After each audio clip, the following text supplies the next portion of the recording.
Welcome Rec Room players. This video is all about making custom room moods. We're going to look at how to use the sunlight, the SkyDome chip, the fog chip, and the background chip. With these gadgets you can change everything about the atmosphere of your rooms. You can control ambient light, shadows, color, fog, and objects in the sky. There are thousands of different combinations.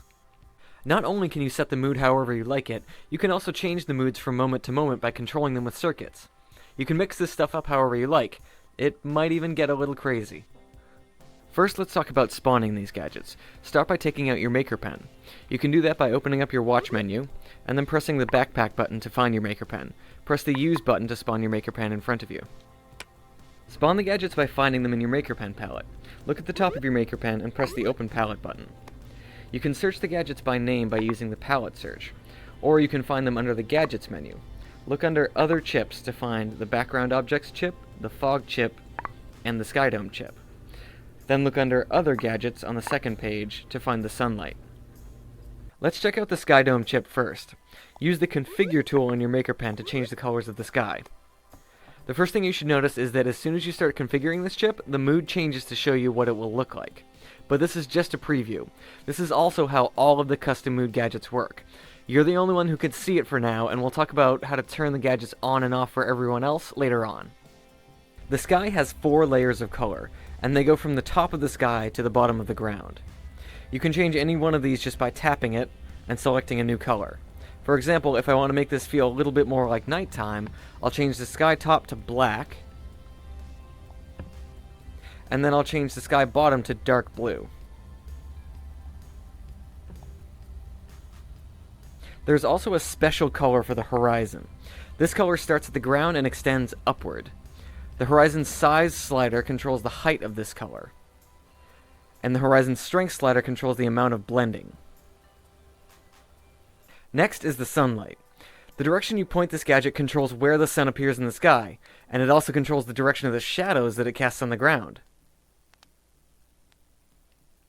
You can also attach this gadget to gizmos to move the sun around. Go into the configure menu to change the lighting effects that the sun creates and how it looks. You can use this setting to change the color of the sun. Let's try changing it to blue.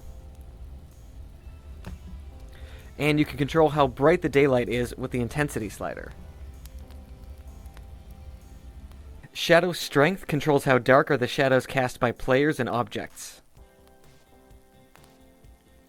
The rest of the settings control what the sun itself looks like. You can make it bigger and smaller with the disk size setting.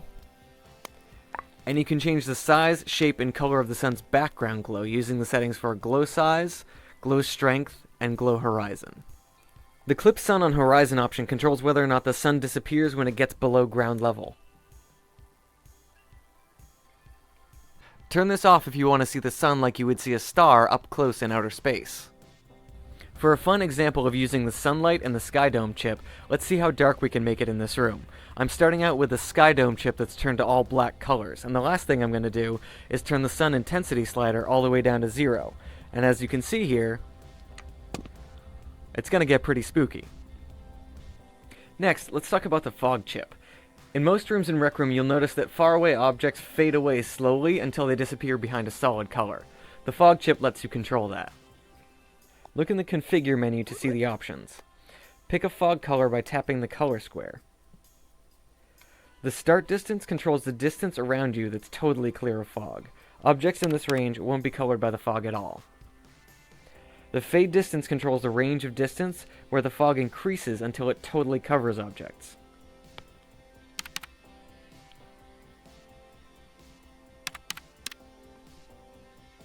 You can experiment with these numbers until you get something that looks right for your room. The last chip is the background objects chip. Use this chip to add some images to your skybox to get the setting right for your room. The background objects menu has 4 categories. There's mountains, clouds, stars, and moon. For each category, you can change the color of the objects, you can rotate them with the rotation slider, and you can make them transparent using the alpha slider. For an example, let's add some mountains. And now that we have them, let's color them green. Now that we've seen what all the different custom moods chips can do, let's talk about how to change between different moods using circuits. If all you want to do with custom moods is set one up and keep it the same, then the good news is, that's easy. Each gadget has a red Enable input pin. Just use your Configure tool to set the default value on the bubble to 1. Now the mood gadget will simply stay turned on and your room will keep that mood. As a reminder, if you want to know what any pin on a gadget does, you can always use your wire tool and hover over the pin to get a helpful tooltip. An important thing to know about all the custom moods gadgets is that all the input pins are exactly the same for all of them. I'm just using the SkyDome chip as an example. The green input pin is the disable pin. If you send a short signal to the enable or disable pins, that turns the gadget on or off. I'll demonstrate this using this toggle button, which you can search for in your palette. The red pin sends a signal when the button turns on, and the blue pin sends a signal when the button turns off. I'm going to use the wire tool to wire those pins up to the enable and disable pins. Now when I press this button, the new custom mood settings will blend in or blend out. Let's talk about the blending settings. The blend in and blend out times set a number of seconds that the new mood settings will take to transition. Blend in is the time it takes to turn on, and blend out is the time it takes to turn off. We also have a toggle for ease in and ease out. This just makes the transition a little smoother if that's what you want. I've set this SkyDome chip to take 3 seconds to blend on. Now watch what happens when I press the button to enable it.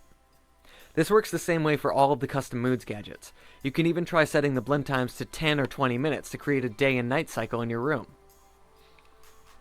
The reset pin functions a lot like the disable pin, except that this pin skips the blending transition and instead immediately disables the mood gadget.